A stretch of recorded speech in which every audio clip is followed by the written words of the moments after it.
Pessoal do canal Brasil Notícias, estamos de volta trazendo mais informações para vocês. Eu sou Rilgley Fagundes. Hoje é dia 25 de abril de 2020. Na descrição do vídeo você vai encontrar o link para esta matéria. Eu quero mandar um alô aqui para Luiz Salles, Rio Grande do Sul, Piamão. Um abraço, meu amigo. Deus abençoe você. Obrigado aí pelos comentários, né? Bom, vamos continuando aqui, né? Também quero mandar um alô para o Antônio, também ele não sei de onde que é, né? Mas ele falou aí que vai continuar seguindo o nosso canal, graças a Deus. Bom, vamos lá.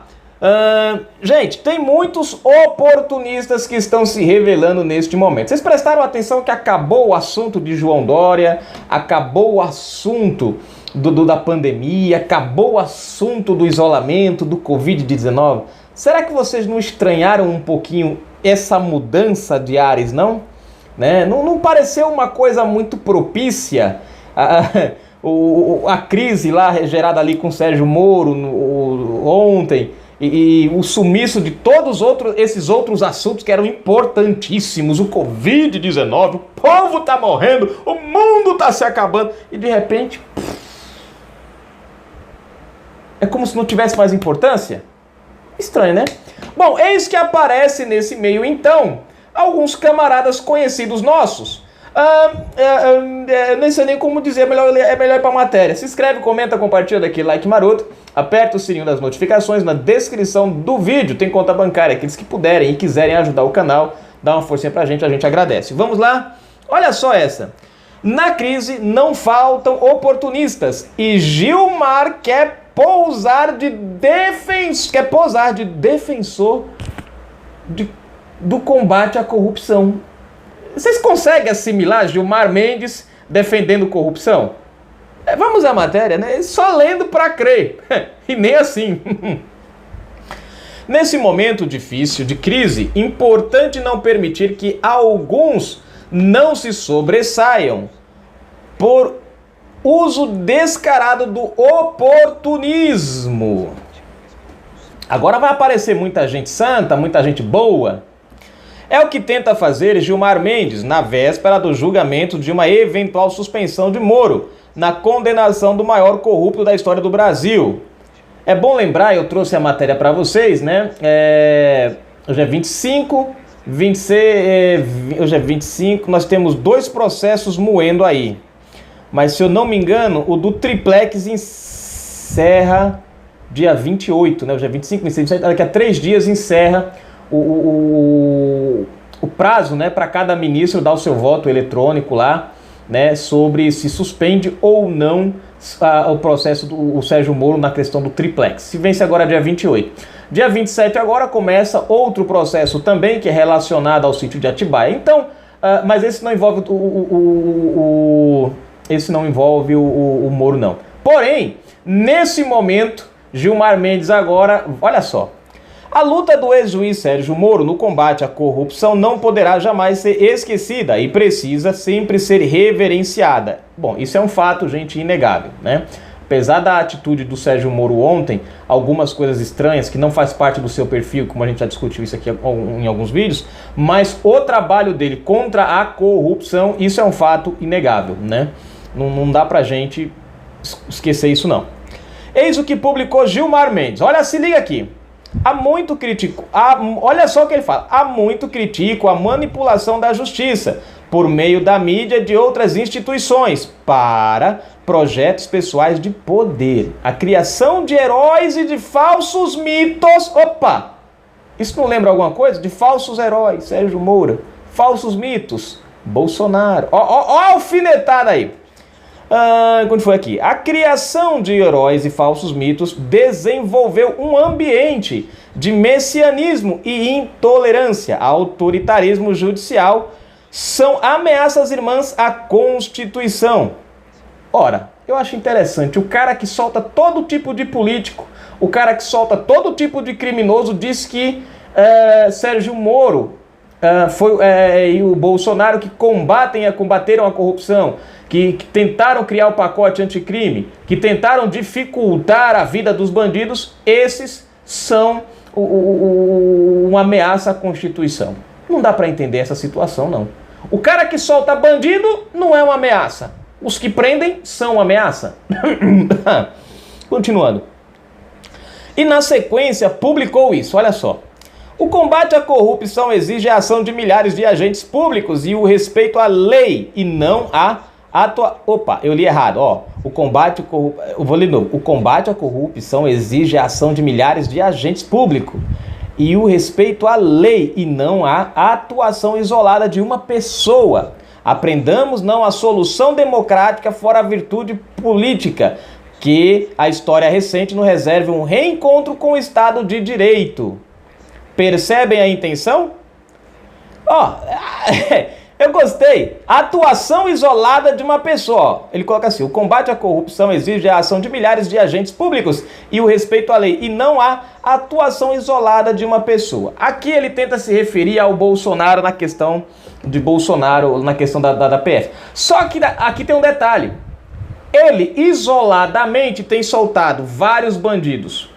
Ele tem beneficiado a família Barata, ele tem beneficiado lá o Beto Richa, ele tem tirado das mãos da Lava Jato vários inquéritos, vários processos, ele tem impedido o Bretas de trabalhar em várias investigações, ele, Gilmar, sozinho, Gilmar, tentou soltar Paulo Preto, tentou mudar o rumo das investigações do Paulo Preto, né? Só que desceram Paulo Preto para Curitiba e lá ele não teve alcance e aí não teve acesso mais. Mas houveram ações deliberativas para tentar soltar Paulo Preto. Se a gente for pegar a lista aqui de coisas que o senhor isolado, sozinho, defensor da justiça e da moral e da ética e contra a corrupção já fez, a gente cai durinho. É bom lembrar, só no ano passado, eu não estou lembrando agora qual mês, mas eu trouxe esse vídeo, em menos de um mês ele soltou mais de 20, em um mês ele soltou 21 bandidos. Ele sozinho. Você vê que interessante, ele fala que a justiça não depende só de um, a atuação não é só de um, mas é de vários, né? E aí o engraçado é que a atuação de vários, ele derruba sozinho. O caso do Beto Richa, ele chegou da salvo-conduto. Glenn Greenwald foi beneficiado com um outro salvo-conduto. Eu não entendo, gente. Como é que um cara desse tem coragem de falar em combate à corrupção? O cara que mais tem soltado bandidos na história do STF, sozinho, vem falar em atuação isolada. É uma piada um negócio desse, né? Agora, isso aqui é uma indireta, né? Sobre, provavelmente, o voto dele vai ser contra o Sérgio Moro, que a atuação do Moro ontem não desmerece a atuação dele como juiz. Moro como juiz é um caso à parte, não tem nada a ver com o que aconteceu ontem, isso a gente não pode questionar. Agora, é triste ver a situação do ministro Gilmar Mendes aproveitando essa situação. Agora, como é que você pode levar um cara desse a sério se ele escreve um livro contrário favorável à prisão em segunda instância? Esse mesmo cara vota em 2016 a favor da segunda instância e já em 2019 ele vai contra o que ele escreveu no livro e contra o próprio voto dele em 2016. Ou seja, em 2019 ele vota contra a prisão em segunda instância. Como é que a gente pode interpretar uma declaração desse camarada? Né? O mesmo que tem negócios escusos, o escritório da mulher dele lá, com o pessoal da Odebrecht. O mesmo que correu, lembram, para a saia do Dias Toffoli e por conta dessa pivô todo criou-se o inquérito, né? O inquérito das fake news sigiloso, que é por acaso, olha só o interessante aqui, gente, que por acaso inclui delegados da PF. Ora, criticam o presidente Bolsonaro, mas eles instauraram inquéritos contra delegados da PF porque tiveram atuações que levaram até os ministros do STF e alguns companheiros, porque investigações levaram... Você vê que interessante, querem acusar o presidente de manipular a Polícia Federal, mas eles mesmos têm no inquérito deles, aquele inquérito daquele inquérito, né, chamado inquérito das fake news, que são inquéritos de ações contra o STF, contra ministros do STF, porque é esse o propósito, proteger eles, né? E aí, investigações da PF levaram até Gilmarzinho, levaram até Dias Toffoli, e família, irmão, parentes, lá não sei se vocês estão lembrados disso. né? E aí, por conta disso, esses caras que chegaram através de investigações até essa turma, entraram no inquérito. E eu até falei disso naquela época, que foi uma tentativa de coação, de meter medo. É tanto que eles estão lá há bastante tempo e o inquérito não anda. É uma forma de deixar eles no cabresto, ou seja, ó, o inquérito está aqui, se vocês investigar a gente dá andamento. Vocês estão entendendo aqui a jogada? Ou seja, o presidente da República, que é o cara que comanda o país, que precisa tomar decisões referente à polícia, à justiça, a tudo, não pode ter conhecimento do que está acontecendo na PF.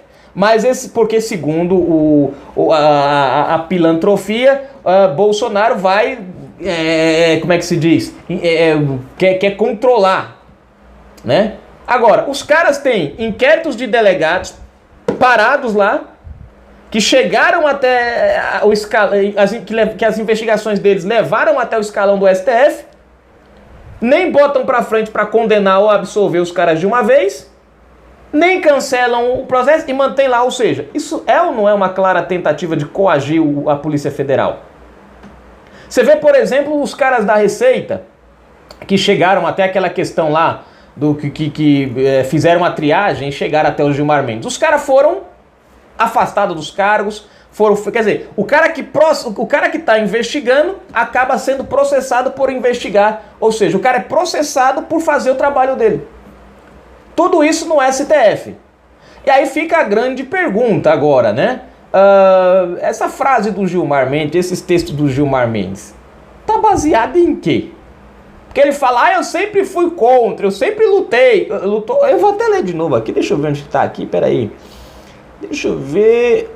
Olha o que ele diz. Há muito critico a manipulação da justiça por meio da mídia e de outras instituições para projetos pessoais de poder. Ou seja, a justiça vai lá, prende o Paulo Preto. Ele sozinho atropela o trabalho de um juiz, atropela o trabalho da polícia, da investigação, de outros, enfim, Ministério Público e tudo, e retrocede o processo do cara.